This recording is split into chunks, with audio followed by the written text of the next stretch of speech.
Okay, here we go. Good morning. Today is Thursday, January 6th. It's 9:02 a.m. and this is a meeting of Senate Natural Resources and Energy. And we're continuing our week one work to bring us up to speed on things that have happened since we adjourned last spring.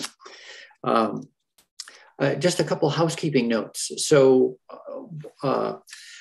we don't stream our meeting with captions turned on because the fully automated instantaneous live captioning has so many inaccuracies that it is been judged problematic. However, there's a far more accurate captioning and transcript available once approximately 24 hours has gone by, automatically added by YouTube. So for the time being, we're not streaming caption as we work, but if anybody watching the proceedings needs to have a real-time captioning, please let our committee assistant Judith Newman or me know, and we will turn that on for the meetings in which you're planning to attend. But otherwise, everyone should know that YouTube has much more accurate captioning. It's just that it follows 24 hours after the meeting, and there's also a written transcript available. Secondly, we have an open door policy for having people who are not necessarily testifying on a bill, but wish to, quote unquote, be in the room. And so, for instance, today, Commissioner Walk is sort of visiting with us. He's not a formal witness. If anyone wants to participate in a committee meeting, either the sort of in the room status or to be an actual witness delivering testimony, as usual, please let, again, Jude or me know, and we will do our best to add you to the agenda. With that, I think that's it for housekeeping for the moment. One of the things that we talked about very briefly last spring, and then we adjourned, and there's been a lot of development in the interim, is that there's a proceeding across the street at the Public Utility Commission related to an application on the part of Global Foundries and a complementary one from Green Mountain Power in order for Global Foundries to become a utility regulated with certain de minimis provisions. So we don't have, as a committee, an active role to play in terms of that application, it being administratively complete, I think last March.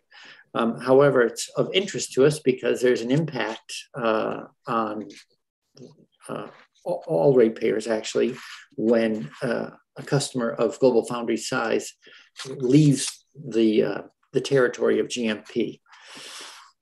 So we just want to be aware. The other thing is, for the sake of transparency, I want to note that as an individual senator, I wrote to the PUC, and I think it was around the very beginning of December, something like that. And I distributed a copy to members of the committee. So you'll know what my own take is. But again, today is not about arguing for or against that application. It's just to come up to speed on how things have happened, what has unfolded and what the current timeline is. I think later on, as a policy discussion, we might get involved in questions about what if a similar application were to come forward, and how do we want to consider the potential for others to make similar applications. So with that, I'll lead in, I'd like to turn to our counsel, Ms. Chakowski, who has been helping us all by following the proceeding, and it's going to give us bring us up to date on where we are with what's happened since last May, basically. Maybe you should even start with the application in the spring. Sure. Good morning, Ellen Tchaikovsky, Office of Legislative Counsel. Please let me know if at any point you can't hear me. I'm having some issues this morning. But yes, so Global Foundries has filed a petition with the Public Utility Commission. It's petition 21-1107 PET. It is a petition for a certificate of public good under 30 VSA section 231. The words in this conversation are very particular. I do want to correct the chair slightly and say the application is not specifically to become a utility. However, Global Foundries is seeking to be regulated by the Public Utility Commission, and what they're calling this entity is a self-managed utility, which will in a lot of ways look different than a regular utility, but I don't want to get too in the weeds about the differences specifically. Section 231 regulates companies within the PUC's jurisdiction. So Global Foundries has applied to operate as a company within the PUC's jurisdiction. This petition was filed on March 17th. There was a related petition filed by Green Mountain Power to amend their service territory to exclude Global Foundries from their service territory so that they would no longer be a customer of Green Mountain Power. I spoke to your committee on this issue on April 27th. So you did hear on that day also from Global Foundries as well as the Public Service Department. Senate Finance has also held a couple of hearings around that time also. Since the legislature broke for the session, a few things have happened, but I'll take a step back. So Global Foundries has filed a petition at the Public Utility Commission. Green Mountain Power is also a party in this proceeding as their petition is directly related to Global Foundries. There are also a number of parties by right under the statute, but also intervening parties that have joined the proceeding before the Public Utility Commission. Currently, the parties are Global Foundries and Green Mountain Power, the Agency of Commerce and Community Development, Conservation Law Foundation, Renewable Energy Vermont, All Earth Renewables, Inc., Stowe Electric Department, Velco, VT Transco, Burlington Electric Department, VIPSA, the Department of Public Service, of course, and ANR joined as a party over the summer, and I'll mention that briefly. So when we last spoke, a number of the parties had already joined and had started to file some pre-filed testimony. But in June, the Department of Public Service filed their initial filings. They filed pre-filed testimony from Ed McNamara, stating that the department would support Global Foundries' conceptualization of a self-managed utility subject to de minimis regulation, provided that the PUC impose a condition that requires Global Foundries to develop a satisfactory greenhouse gas mitigation proposal with meaningful and enforceable obligations. So DPS provided that they would support this moving forward, but only if the PUC would require a condition on the CPG with meaningful greenhouse gas mitigation.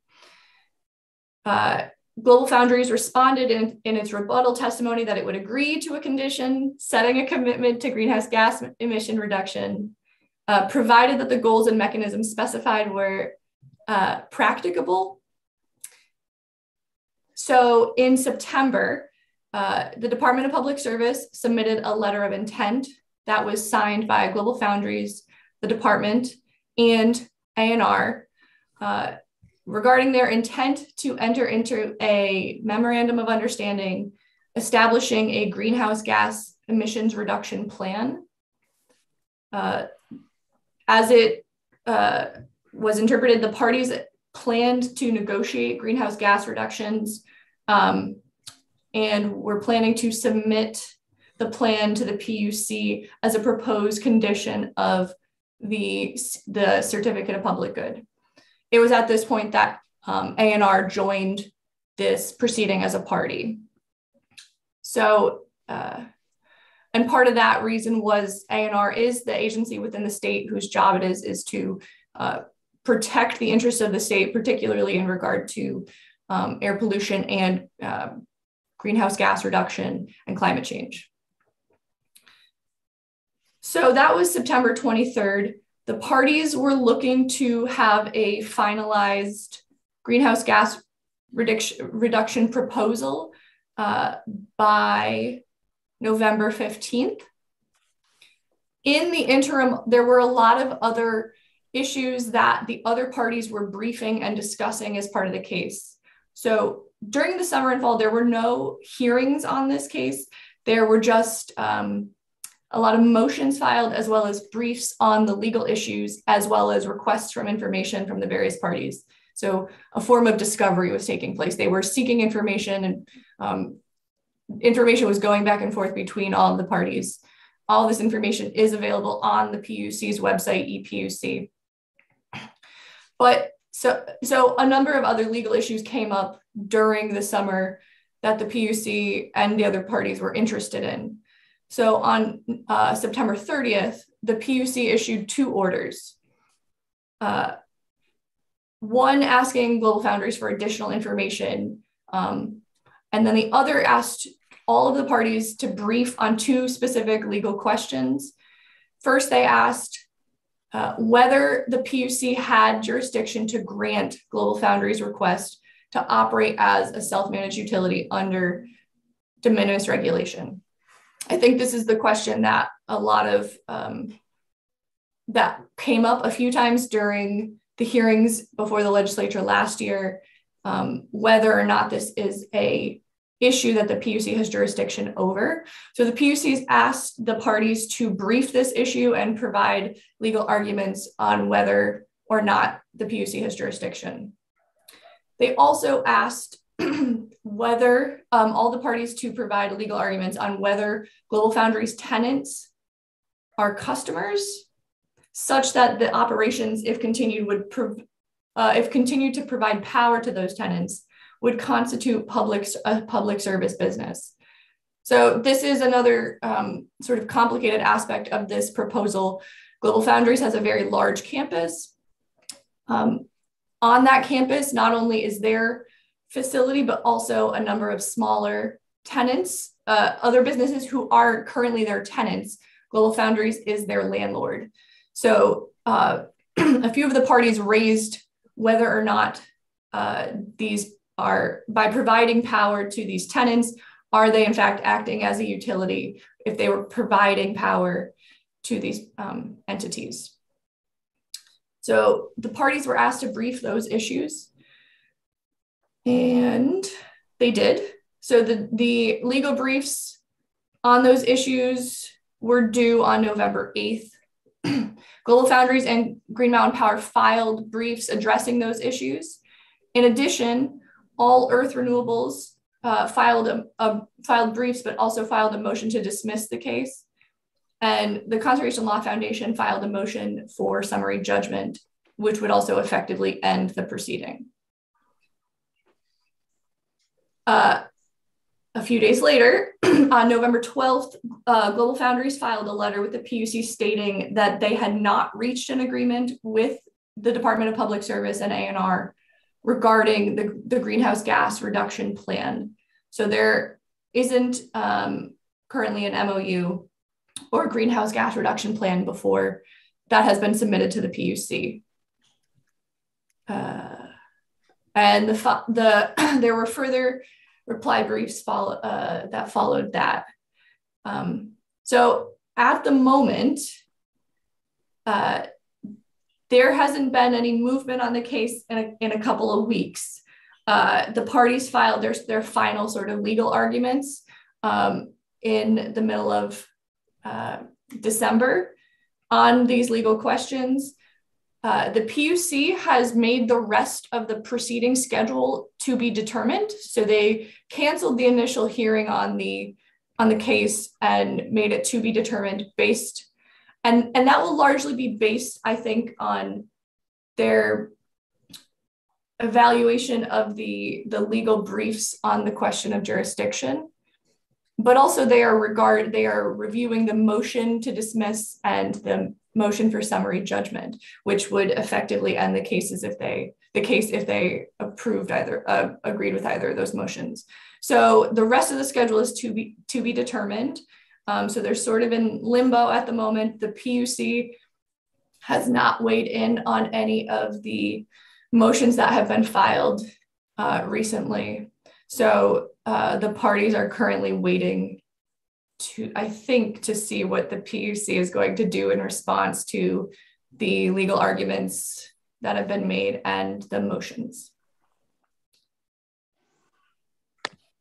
So that's where the case is right now. It's sort of on pause, waiting for the PUC's response.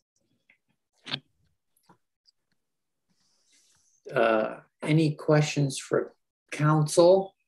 Thank you for that very helpful summary of just the different pieces that are moving along.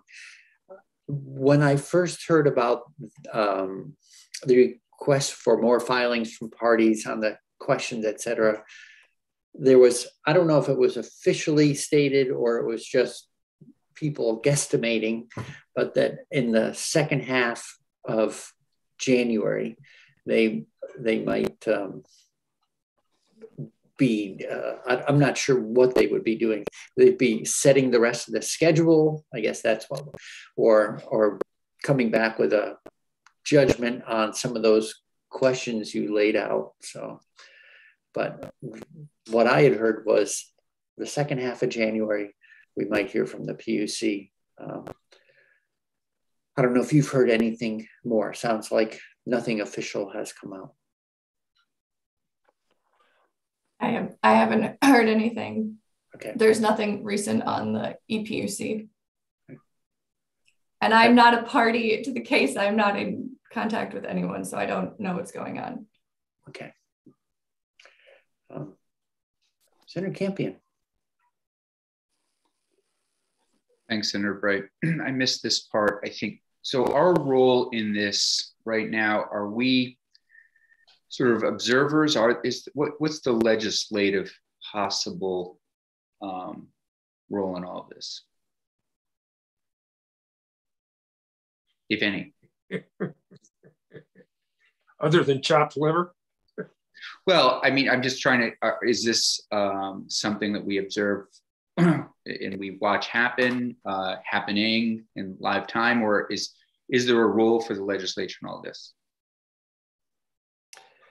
Well, I'll give a partial answer, and I'll look for counsel to keep me on track here. From my understanding, like there was an administratively complete application last March. Right. Therefore, the statutes of that moment apply to the case, and not that those statutes can't be amended in the future, but as they apply to everyone in a class, not just a particular category. At any rate, other people, one of the other things we might consider is, if this were to move forward, how many other entities in the state of Vermont might judge themselves to be in a better position by doing something similar.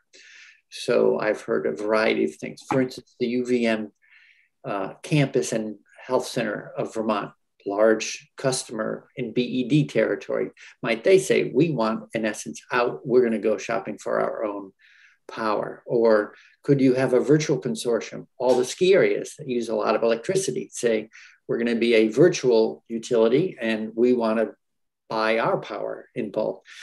Other large industrial users. So there's a question about what happens to things like our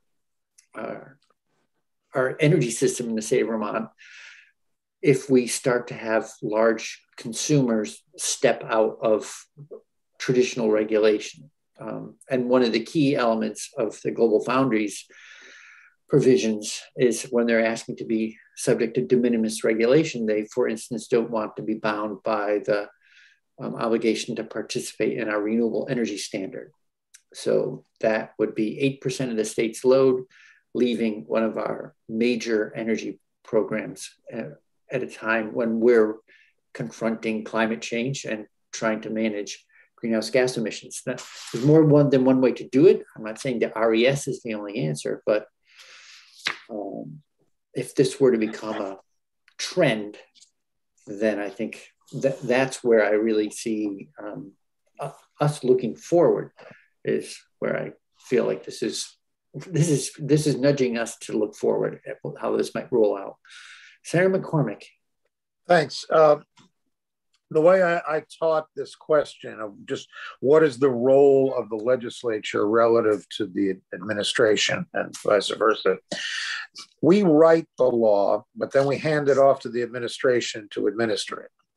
And it's not our role to play administrator. It's not our role to decide what the outcome of an administrative procedure ought to be. But it is our role to reconsider the laws that we've written.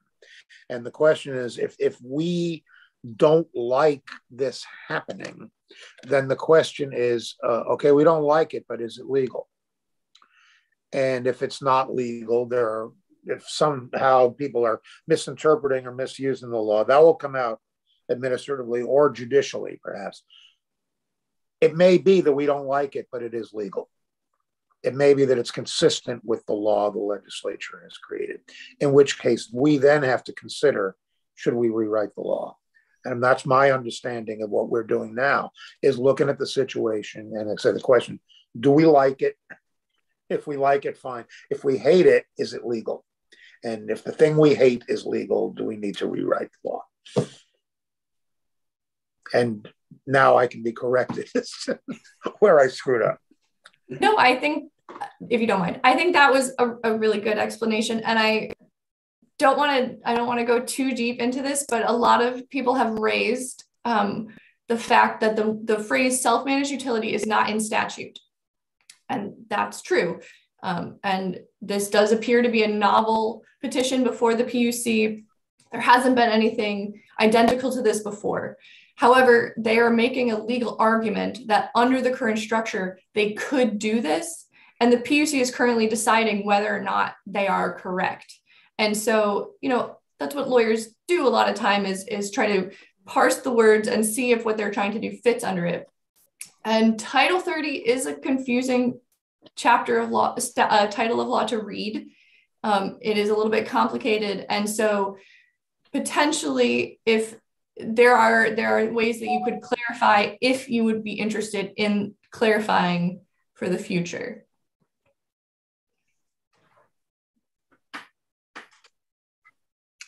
Okay. Well, great. So obviously we're just touching base, but I wanted, I think there's potentially some really important ramifications of this docket. And I just wanted to make sure we all stayed apprised of how things had unfolded in between. It's not that we're at the moment deep getting into the record and arguing one interpretation over another, just that we know that where we are in the proceeding. I think we may well come back to this and get into more details, but it's also, I think we're trying to be sensitive to the fact that there's a question being adjudicated across the street, and I think we want to stay in our lane, but not hobble ourselves entirely from thinking about the question. So we'll try to be diplomatic and keep on working. Any other questions for council about where we are currently? Just sort of facts of the case.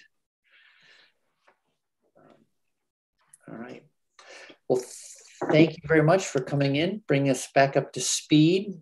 Thanks for following it. I get, because I signed on to the EPUC, well, probably everyone knows this, but this will be good to share with the committee and anyone watching remotely. For any particular case or docket that you're interested in, you can go on to the Public Utility Commission's website and go to the ePUC part of it and sign up to be automatically emailed a notification of any filings related to any particular docket that you're interested in following. I know that because I signed up for this docket last spring, I haven't done this search by docket number on my email, but the last time I did that in November, I had 238 emails notifying me of things happening. I think it was at the PUC. So it's a really to me, it seems like a voluminous docket. And I want to thank Ms. Schakowsky for keeping up with it, because it's been a lot of back and forth, a lot of parties, a lot of interesting questions, a lot of arguments. And so I'm sure we'll be coming back to this in some form or another. So Ms. Schakowsky, if you hear anything more about schedule across the street, if you can help the committees keep us informed, that would be we'd appreciate that. Sure. Okay. All right. With that, I'm looking around the room, and Joyce Manchester's already here. So as we've talked about a little before, we have more money flowing through this committee each year, which is good news, but it's made it more challenging for us to keep up to speed. I mean, the first large tranche of money we saw were commitments around clean water.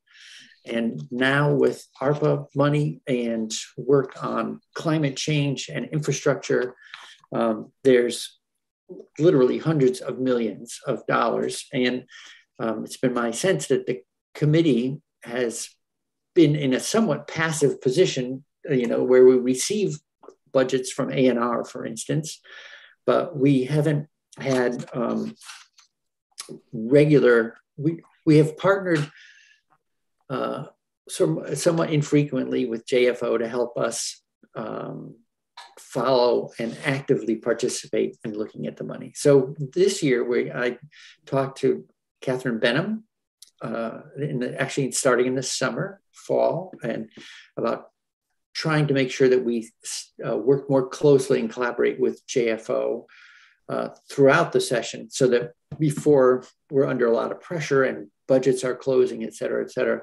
that we're well informed on the dollars. We're in a better place to make recommendations other than the administration's sort of following the administration's proposal when we think that's merited.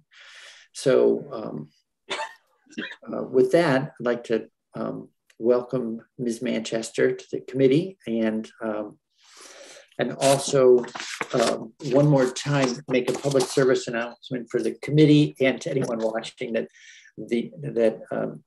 Joyce and it was Brianna back then, Parker, put out a issue brief on climate change, and that was back on November 30th, and it's a great summary summary document. So with that, I'd like to turn it over and ask you to reintroduce yourself to the committee, and then if you could talk just a little too as you get started about how we can work more closely with you. In essence, I sort of see it as being better clients and of you and the Joint Fiscal Office. So, Ms. Manchester. Thank you very much, Senator Bray. Good morning, everyone. I'm Joyce Manchester from the Joint Fiscal Office. By way of introduction, I've been with the Joint Fiscal Office since 2014. Previously, I spent most of my career in Washington, D.C., working for the Congressional Budget Office and also for the Social Security Administration. So I am trained in macroeconomics and public finance. I have a PhD. I've been doing a lot of research throughout my life as an economist, but since coming to JFO, I've turned into more of a public service economist working for the legislature.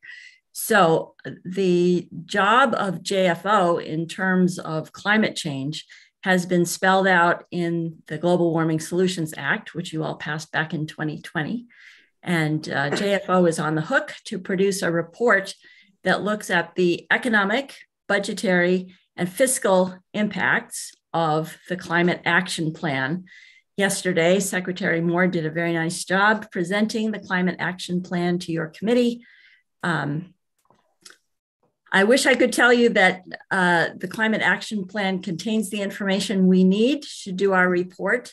Unfortunately, it does not. It does not provide enough specifics about the cost of the various proposals that are introduced. So we are waiting for that pathways report that Secretary Moore mentioned that will be coming January 20th, that will have more of the quantitative information that we will need in order to look at the economic, budgetary, fiscal impacts for the state of Vermont. So at this point, we're sort of in a holding pattern. We're thinking hard about how to approach the subject and what the essential elements will be for our report.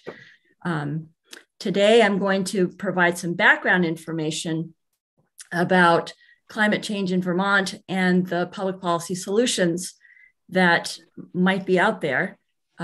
This will include a nice review of the spending that has been done by the state of Vermont over the past 5 years in various programs. I also want to say that Brianna Parker was an analyst at JFO. She left JFO to move to Colorado back in October. She did a lot of work on this issue brief, and we're very grateful to her for all of her good inputs. In November, we hired a new economist. Her name is Julia Richter. She's right now in the Ways and Means Committee, so she couldn't be with us this morning, but I hope soon you'll be able to meet her. She'll be doing a good amount of work on the climate change issue as well. Mr. Chair? Yes, Senator McDonald. What's the name of the committee that reported to us yesterday? You mean, so the Vermont Climate Council wrote a climate action plan, and okay, my apologies. I thought we were getting mixed up with the Global Warming Solutions Act versus the departments, and it's my error. Thank you. Well, the Global Warming Solutions Act called for the creation of the Vermont Climate Council that wrote the Climate Action Plan. This is like the goose that laid the golden egg here. Okay. I sometimes these terms get interchanged and they mean different things. So right. my error. Okay. No problem. Well, there's a little bit of alphabet soup going on here, because right after we finish hearing from Ms. Manchester, we're going to be hearing from the Department of Public Service about the CEP, the Comprehensive Energy Plan, which is on its own 6-year cycle and has a relationship to the CAP. Okay. So it is, I can understand how it gets a little confusing.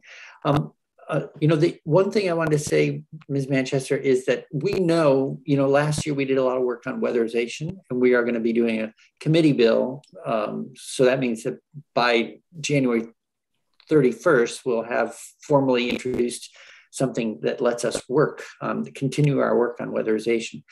So if you are stymied somewhat by a lack of a full pathways report, one of the things we'll know we want to go ahead on is weatherization. And if that is helpful to you in terms of something you could bear down on, because we're certain we'll be moving forward on that again. Yes, thank you for that. I noticed yesterday that the Vermont Climate Council is identifying either 2 or 4 top priority items. And certainly weatherization is one of those. Electric vehicles is another one. So we do have some specific policies to look at. The question is, what's the scale year by year, and what's the cost year by year? And how is that ramp up going to happen? So we'll be talking about some of that as I go through the issue brief today. Okay, great. Thank you. So I'd like to share my screen. I prepared some slides to help us. I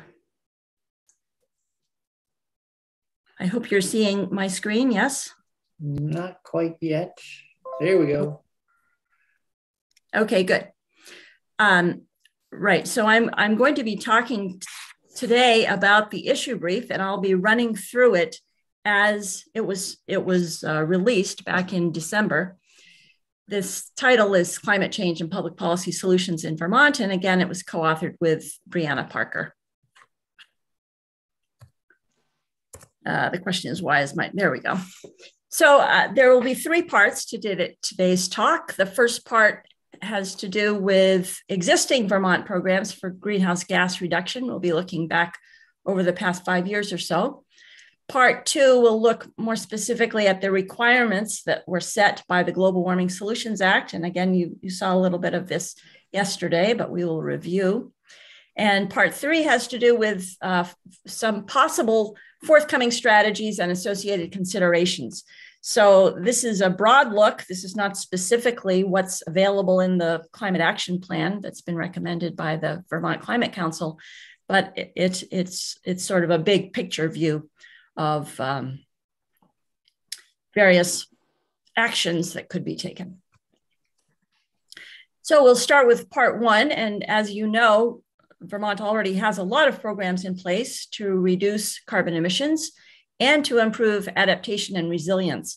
And remember that all three of those pieces are part of the Global Warming Solutions Act. So it's not enough, according to the GWSA, to reduce carbon emissions according to the quantitative targets. We also have to improve adaptation and resilience according to the law. So I first wanted to note that there are lots of state agencies that are involved in reducing climate change effects: agencies of natural resources, administration, transportation, agriculture, food and markets, and commerce and community development, as well as the Department of Public Service. So we have lots of players that have a key role to play here. Now, if anyone is interested in exact programs and exact numbers, you should be looking at the appendix that is part of the issue brief that was released back in December. It's a very large table. I tried to show it on a slide, and it's too much. So if you are interested in specific numbers or specific programs, JFO worked quite diligently to try to collect lots of programs from lots of places, and you will find those all listed in the appendix table. So what comes out of that table, if you look in broad brush strokes across the table, you'll see that during fiscal years 2018 through 2021, we had about $160 million per year devoted to addressing climate change in Vermont. Of that amount, about $100 million per year came from the state budget, and about $60 million came through the Energy Efficiency Utility Program. Some of you know Efficiency Vermont is part of that program, and a very big part of that program. So that's how the dollars shake out during the past 4 years. And then we come to fiscal year 22, in which we sit now. So the state of Vermont plans to invest more than $228 million of state and federal funds in programs related to reducing greenhouse gas emissions, adapting to climate change, and building resiliency. So about $172 million of that came from state and federal funds. About $50 million came from federal funds in the ARPA Act, the American Rescue Plan Act. The Public Utility Commission plans to invest about $56 million in green initiatives through the Energy Efficiency Utility Program. So there is a bit of a ramp up in FY22. And of course, these state programs range from weatherization to public transportation and electric vehicles to environmental conservation. So there's a broad array of programs already happening out there. So lots of programs target the transportation sector, in part because transportation is the largest contributor to greenhouse gas emissions statewide. So already, the state is incentivizing sales of electric, hybrid, and fuel-efficient vehicles, encouraging residents to adopt cleaner and more efficient transportation modes, assisting low-income residents with vehicle emissions repairs, and expanding the infrastructure for charging electric vehicles. So there is a lot going on in the transportation sector. As Secretary Moore mentioned yesterday, we really have to ramp that up if we expect to meet our targets by 2030. Now, buildings, thermal energy in buildings is the second largest contributor to greenhouse gas emissions statewide. And so we have a very active weatherization assistance program to assist Vermonters with low income with energy efficiency improvements in their homes and also to reduce greenhouse gas emissions. And as you know, that's been ongoing for a number of years with significant investments there. Again, as Secretary Moore mentioned yesterday, we think we're doing well in that area, but in fact, we will need to ramp up significantly in order to hit our targets. Any questions on those programs before we move on to the requirements in the GWSA? Okay, so the Global Warming Solutions Act passed in 2020 puts those requirements for greenhouse gas emissions into law and says that the state can be sued if we are not making sufficient progress towards those goals. So here's a picture showing what our emissions have been. That's the blue dotted line. Then we have the 2005 and the 1990 baseline levels. And as you'll recall, the GWSA sets those greenhouse gas emission targets in terms of reductions relative to first 2005 and then 1990. So you can see between 2017, where we have the latest reading on greenhouse gas emissions in the state, between 2017 and 2025, there is a continued ramp down, but then between 2025 and 2030, it becomes much steeper. So in order to hit the 2030 targets, we have to start taking action now. I have a quick data question. I've noticed in a number of these charts, there are spiky years. So I'm looking on this one, like 2014, 15. Do you happen to know if this is just weather related? Like, you know, particularly cold winter comes through and there's more emissions related to home heating. So I think I've looked at this before, and I'm going to be talking a bit off the cuff because I haven't looked at it lately, but I think there were a number of things going on in 2015. And I can check on this to be sure. But one thing is that Vermont Yankee went offline in which year? 2011, maybe? So that, well, okay, I'll have to check the timing on that, but that had an effect. Also, we had a recovery from the economic recession, and it was a very slow recovery through the early 2010s. It was picking up speed by 2015. There were a number of programs that were going into effect after 2015 that brought the average down. So, yeah, okay. I think there were lots of things going on, but right. I can check on some of those if you like. Curious. Okay, so that's where we have to go. And also I should mention that all of these points on the graph here are measured in terms of what's called MMTCO2e. You can see that over on the left-hand axis. That is million metric tons of CO2 equivalent. So it's all measured in terms of carbon, but it includes other pollutants as well. So the million metric tons of CO2e you will see in many places as the measurement of greenhouse gas emissions. And my final point on this slide is that by 2050, you can see we're down at 1.73 million metric tons. That's 80% below the 1990 level. That will be a challenging target to meet. And also that 2050 target is also described as net zero emissions. So it assumes that we have enough sequestration coming from forests and from soils to offset that 1.73 in terms of the gross emissions. Okay, so we've got pollutants coming into the air, but we've also got forests and soils that are absorbing some of those pollutants, or most of those by 2050.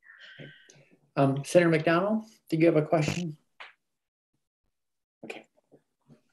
Too many. I'll I'll be quiet. I'm happy to answer questions as we go through. I think it helps everybody stay tuned in.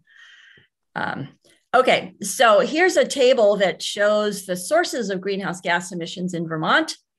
Both of these, both the table and the figure, come from the Greenhouse Gas Emissions Inventory and Forecast. So you can see here, as I mentioned, transportation and mobile combustion represent 39% of our emissions. Residential and commercial fuel use, that's the thermal residential buildings emissions, represent 31%. So put those together and you get 70%, a very large share of emissions. Next comes agriculture at almost 16%, and then we have industry and electric generation, waste, and a tiny bit from the fossil fuel industry. So you can see where we have to put our major focus, and that will be on transportation and thermal energy. So as I said, those two sectors, 70% greenhouse gas emissions. We know that technologies exist currently in order to reduce those greenhouse gas emissions, but they do require some large upfront investments. Now, the other side is that they probably result in lower long-term operating costs. So if we can get people to adopt these new technologies, then in the longer run, their operating costs will be less. But the hurdle is the initial investment. So this is the case for electric vehicles, certainly. There's a price to be paid for electric vehicles. You've got to find charging stations. You've got to get used to the idea of not stopping by a gas station on every corner. Heat pumps, cold weather heat pumps work in Vermont. But again, there's an initial upfront investment that is not insignificant. However, you do save money in future years because your heating costs are less. So the point here is that publicly funded programs can play an important role in an equitable transition to electrifying both our transportation and our thermal sectors. But we have to be very thoughtful about how that public involvement happens, and we have to have money in order to make it happen. So those are the big challenges for you all as policymakers. I do have a slide here to talk about gross versus net emissions. I know I was confused by this when I first read the Comprehensive Energy Plan and the Global Warming Solutions Act.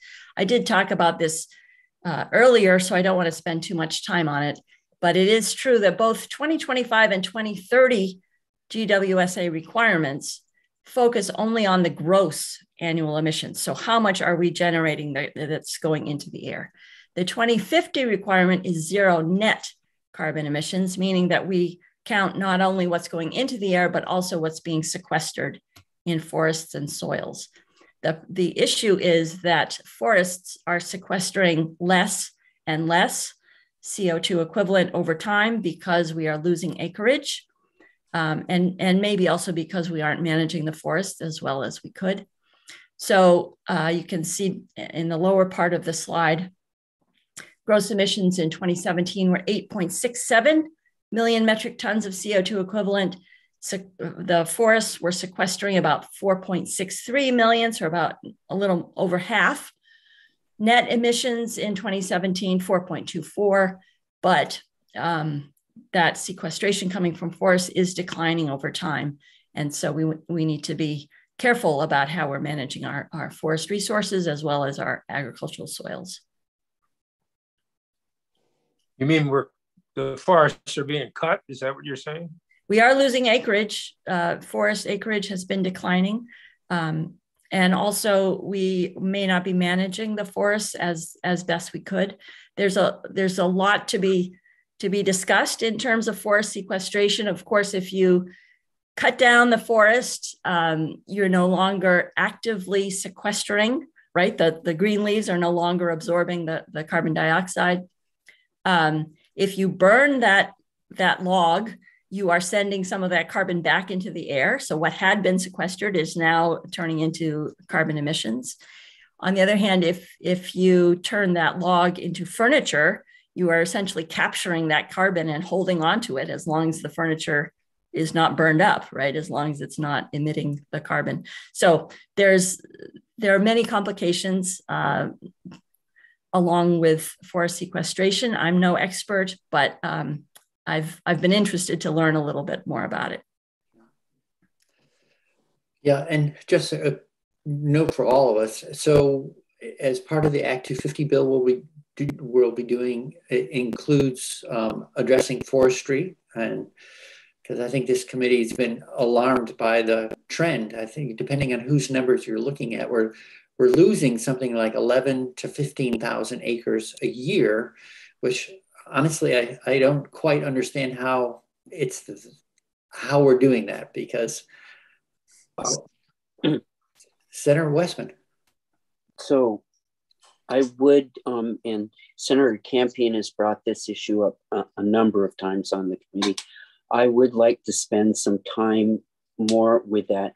I'd like to know how much of that is people building houses in development and then cutting big long driveways into chunks of land. And so I can't really tell how much of this is bad forestry management practices versus people developing our countryside. Right.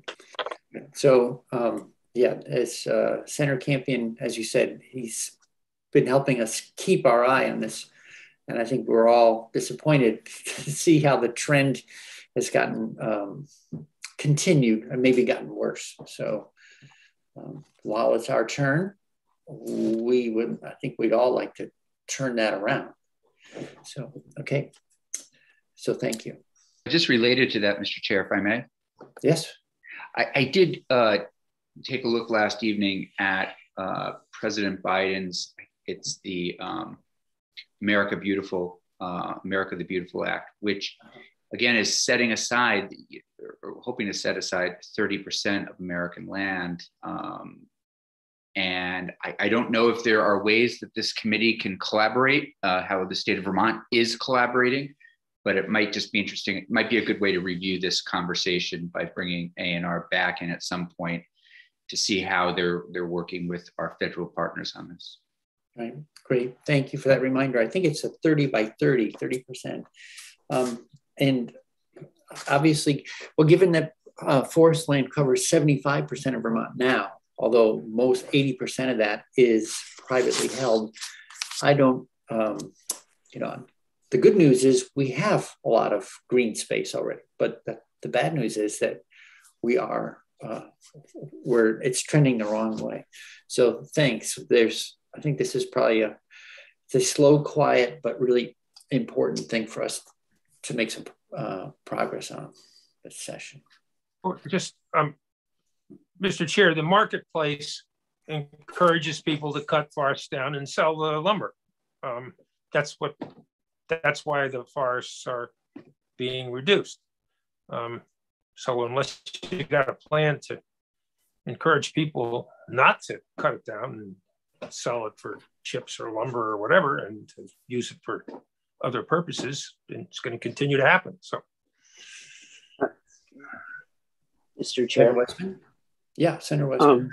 I think we took some testimony, and there's quite a lot of evidence that there is a breakup of land ownership into smaller pieces, and I'm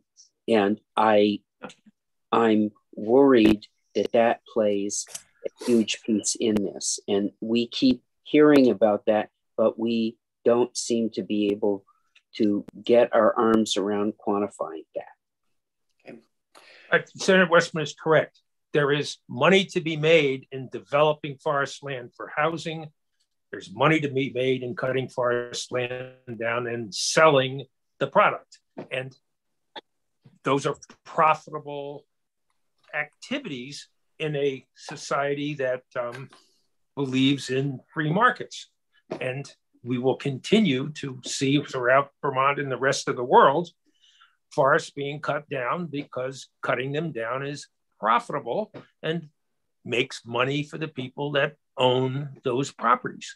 So unless we deal with it and make it no longer profitable, it's going to continue to happen. I would just add that there is a new carbon offset market that some folks, some landowners in Vermont are participating in. And of course, that carbon offset market pays owners to maintain their forests so that they are sequestering carbon. The question is, does Vermont want to be selling its sequestration to California or to airlines, or do we want to hold on to that sequestration for Vermont's offsets? So there's a lot to be analyzed in that whole area. And it's an area of interest, and there are folks at A&R who are working on it. So I'm sure the committee can hear further testimony on that. Is that a voluntary market? Yes, it's voluntary.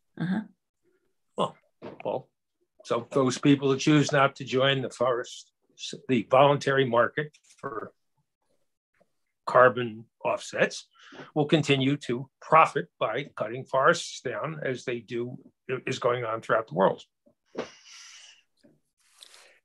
So we had a little testimony on the carbon markets as forest income for forest owners for keeping forests and receiving payments for the sequestration activities. But Ms. Manchester brought up a point I hadn't really thought about. When we monetize that value and sell it, then we can no longer book it as part of our own portfolio. So more work to do. Object to deal with portfolios or to not cut down forests.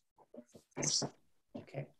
It's interesting. So my husband and I have had exactly that conversation, and I don't think there's a right answer, but it's a really interesting issue. It's kind of fundamental, because that's where how we sequester carbon on this planet, is by not cutting down forests. Okay. Absolutely. Yeah, the only way maybe, and just to throw this into the conversation, Mr. Chair, is if the state were to make purchases, create a fund that does set land aside in that old traditional way that, purchase land from landowners, set it aside, make larger tracts of forest and preserve them. Right. Well, yeah. And I think, this is a topic that merits a lot more discussion. There's also, what do you have to do on that forest land in order to earn your sequestration credits? Can you still sustainably manage and harvest, or do you have to leave it alone and entirely alone? Use value is being reconsidered in the House, I believe, to look at allowing people to have no harvesting requirements on a parcel, a forested parcel, and remain in good standing in UVA. So there's active work going on, and we'll come back to it. I'm just mindful of the time. I don't want to lose our chance to hear the balance of your report, Ms. Manchester. Sure. So we have more interesting things to talk about as well. We're moving on now to part 3, which talks about some forthcoming strategies and associated considerations.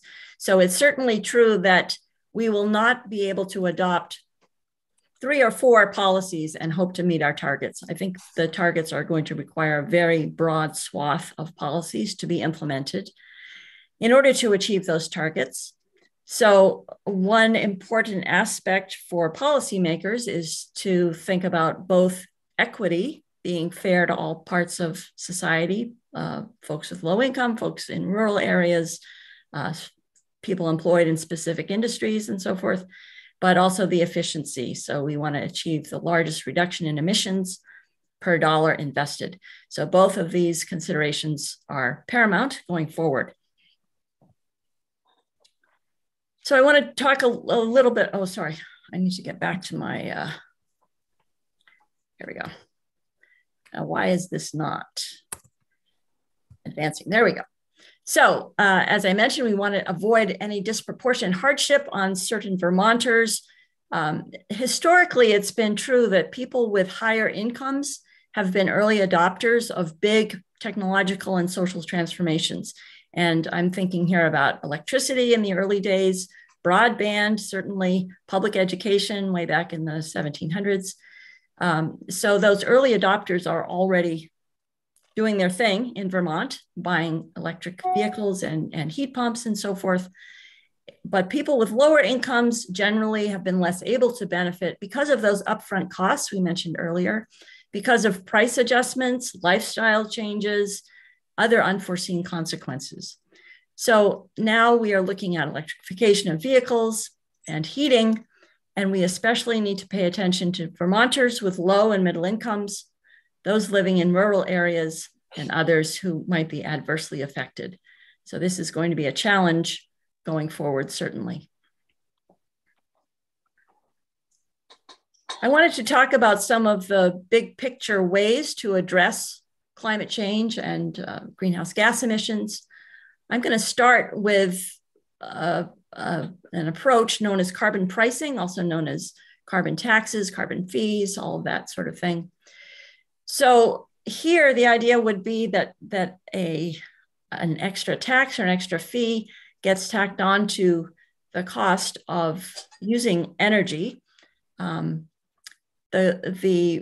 good part about a carbon fee or a carbon tax is that it does generate revenues, which can then be invested to reduce emissions or distributed to ease that disproportionate effect, especially for citizens with low and middle incomes. So you'll recall that a couple of years ago in 2019, the legislature asked for a report from Resources for the Future in which they looked at a carbon tax. We called it decarbonization back in the day. The bottom line there was that a carbon tax is not going to do a lot on its own for Vermont because we've already done a lot in terms of electricity generation and so forth. However, a carbon tax or fee would generate a lot of revenue that could be then invested in public policy initiatives. For example, that could help pay for the incentives that we need to help low and middle income people buy heat pumps and electric vehicles and set up charging stations throughout the state and so forth and so on. So it is one way to generate revenue, and it is directly related to the carbon emissions that come from energy consumption. I would just note parenthetically that there was just a big survey of economists in the US. 1,400 economists were asked for their opinions about various statements, and a large majority of economists would favor a market-based solution for addressing climate change. So that means either carbon pricing or the next item I'll talk about, which is a cap and trade system. So let's think about a cap and trade system now. That's sort of going at the quantity of carbon emissions rather than the price of carbon emissions, okay? So in carbon pricing, you set the price and you see what happens to emissions, and then you adjust the price as needed. In a cap and trade system, you set the quantity and the market determines the price that industry has to pay in order to pollute more than they've been allowed, okay? And generally speaking, once you've set a cap, you can then adjust that cap over time. Quite often you adjust it downward to try to reduce carbon emissions over time. But again, there will be a price on carbon emissions that is determined by the market. So as you know, Vermont already participates in a cap and trade system for electricity through the RGGI, the Regional Greenhouse Gas Initiative. And that has been working for a number of years and has helped in reducing carbon emissions from the electricity sector. Certainly a similar program could be set up for heating and transportation sectors to limit emissions and to incentivize switching to lower emission fuel sources. And again, that approach works best when it's coupled with public policies, public investment to help address the equity concerns. Because again, you don't want to leave the low and middle income folks out of the transition. So who opposes that solution? Where's the opposition come from? How come it hasn't taken place? Right. So I believe that yesterday Jared Duvall addressed the question, why did the Vermont Climate Council not consider carbon taxes? And his answer was that carbon taxes have been seen in other places to not be as effective as one had hoped. And also that they do place this extra burden on low and middle income folks, especially low income folks and people living in rural areas who have to depend on transportation in order to get to work and so forth. So the comeback from economists would be that prices adjust in order to meet the targets, and that you use the revenue in order to offset those equity effects. And this is one way to directly generate the revenues that would be needed to offset the equity impacts. So this is a conversation that will go on, I'm sure, as the climate action plan is discussed in the legislature. But I do think that it's worth considering the various approaches before latching on to any specific ones. Certainly the TCI, there was quite a lot of discussion yesterday about the Transportation Climate Initiative. That is a type of cap and trade system. So if that had gone forward, that would have applied something like RGGI to the transportation sector. And presumably there could be a cap and trade system that also applies to the heating sector. That's part of the WCI, the Western Climate Initiative. So let's see, before we move off this slide, I did also want to mention that back in 2019, following the Resources for the Future report, the legislature also commissioned a report from RAP, the Regulatory Assistance Project. That report was very helpful in identifying ways that public investment could be made in terms of weatherization and electric vehicles and so forth to help people with low incomes get into heat pumps and electric vehicles and so forth. Ms. Manchester, could you do us the favor of sending that report, the RAP report on, which we've looked at, and Rich Coward's been in, for instance, but on to a new year. If you could send it to Jude and she'll send it out to everyone in the committee and put it up on our webpage, that would be great. A quick question. So when I think about carbon pricing versus cap and trade, let me check in with you and see if I have it right. And the carbon pricing scheme, it generates an explicit revenue that then can be managed to address for the disproportionate impact on low-income energy users, right? But in the cap and trade system, it's the providers of the products that have to have the allowances. So as they comply with the law and buy allowances, that cost is going to be, I suppose you might say, baked into the product. It doesn't necessarily generate a revenue stream that comes to the state. Is that right or wrong? I'm just trying to think of, do we have less of an ability in a cap and trade system to generate revenues and then use them in ways that would help address the disproportionate impact on energy burdened households? Yes, so that's a good point. And whether the state gets revenue depends very much on how the cap and trade system is set up.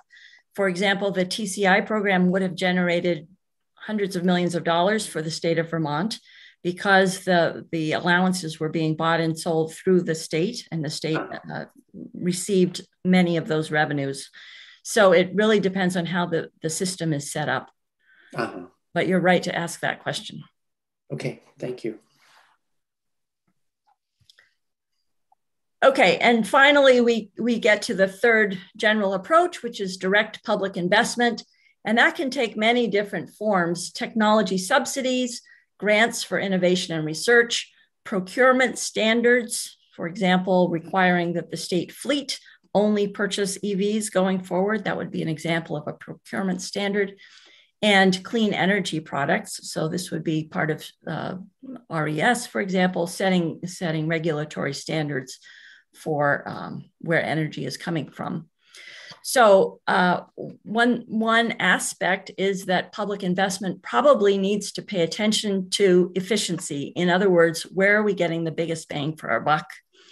And so when you're weatherizing a home, you want to focus on insulation, because insulation gives you more greenhouse gas savings per dollar invested than buying new windows, for example. So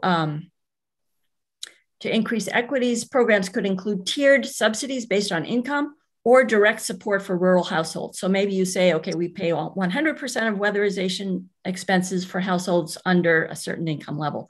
We pay 80%, 60%, and so forth, so that you're targeting the lowest households first with your public dollars, and then subsidizing but not fully paying for those investments with maybe middle income households. So secondly, grants for innovation and research could spur new technologies that may have long-term benefits but carry more risks. That's certainly a reasonable area for public investment. And setting efficiency standards for state purchases is a way to lead by example at the same time that you're reducing greenhouse gas emissions. I would also say that having electric vehicles in the state fleet gives more people the opportunity to try driving one and see how they work. And so that may be a way to help incentivize people. Okay, now what about moving forward on reducing carbon emissions? So as you know, the Infrastructure Investment and Jobs Act was signed into law in November 2021, and that provides a substantial amount of money in the transportation area in particular to help Vermont make investments towards electrifying the transportation sector.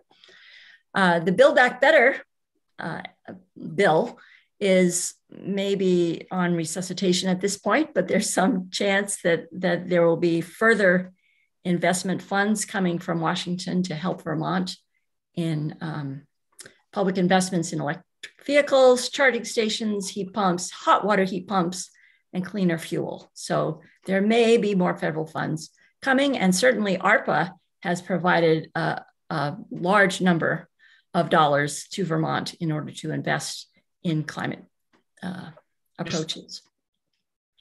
Mr. Chair, Please.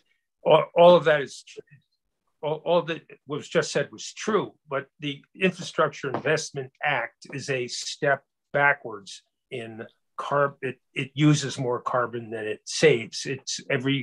The analysis of that law is that it does not sequester carbon. It uses more than would have been used if the law hadn't passed. That's just what that law does. And it sends us money, but we're sliding in the wrong direction. When we take that money, it's not enough to move us further into carbon sequestration. Yes, and there's certainly a debate about whether we should be expanding our transportation networks, building more highways and so forth, because that invites more automobile traffic and so forth. These are all very good issues to be discussed, absolutely. But so are we discussing building more highways, or are we discussing how do we reduce carbon use? The Global Warming Solutions Act is not about building more highways. It's about reducing carbon use. So we're eager to hear about things that we can do that reduce the putting carbon into the atmosphere, as opposed to getting money to put more carbon into the atmosphere. I understand.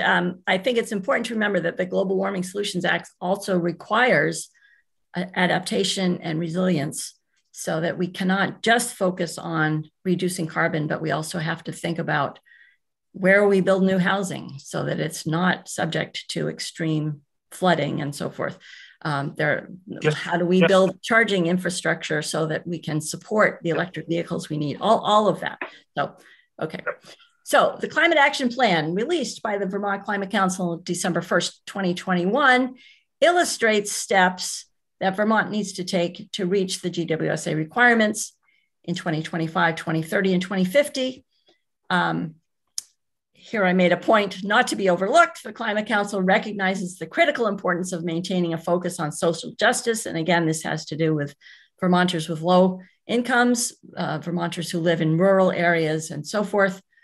And we really do need participation by all households at all income levels, especially those with low and middle incomes, if we're going to ramp up to such an extent to meet those targets by 2025, 2030, and then eventually 2050.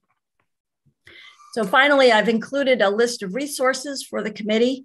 The issue brief, look at that. I even have the wrap issue brief on that slide. So I think now the committee has that reference. Right. I've given you the link to the JFO website where that report is still available. I've also given you the links to the issue brief, the climate action plan itself, and the greenhouse gas emissions inventory in case those are helpful. So thank you very much for the chance to talk with you today. I'm happy to answer further questions. I know we're 3 minutes over time. Well, thanks for bringing just the right amount of information to help us keep on making progress on this. I'll just flag something for us to come back to, because I think it's a much longer conversation. I think on your prior slide, the phrase used was social justice. And I'm feeling like there's a certain amount of conflation going on when we, I hear terms like environmental justice, social justice, income inequality, and we're trying to address all of them, but sometimes I'm not saying you're doing this, but different parties are using the terms in ways that are sometimes confusing. Like, to what degree are we actually focusing on emissions versus actually just social policy, that we say this particular economy has too many people earning too little money, and therefore we're going to try to help them raise their standard of living by explicit work. It just sort of happens to come in the form of energy related work, but it's a income inequality or social justice mission in the form of energy policy. Sometimes it's the other way around, and it's energy policy leading, and then there's social justice considerations to be considered on the way there. And so it's something I'm noticing more and more in our conversations in the last year. And I'm still trying to figure it out and keep it clear. And I know economists are good at defining terms. So we'll want to ask you to help keep our thinking clear on this as we keep working.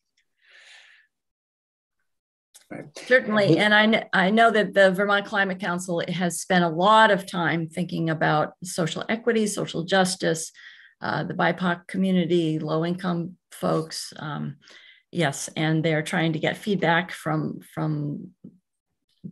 focus groups and so forth in order to make sure that everybody is included in the plan going forward. Right, and this committee will be looking into that issue, I think, through in the form of S-148, which was submitted at the end of last session, an environmental justice bill. And so we'll be taking a much deeper dive in the weeks ahead. With that, I want to thank you very much for coming in and helping us out today. I look forward to continuing to work with you and your colleagues in the coming months, because there is certainly an area of lots going on. It's daunting and exciting both. In terms of committee, we have our next witness at 10:30.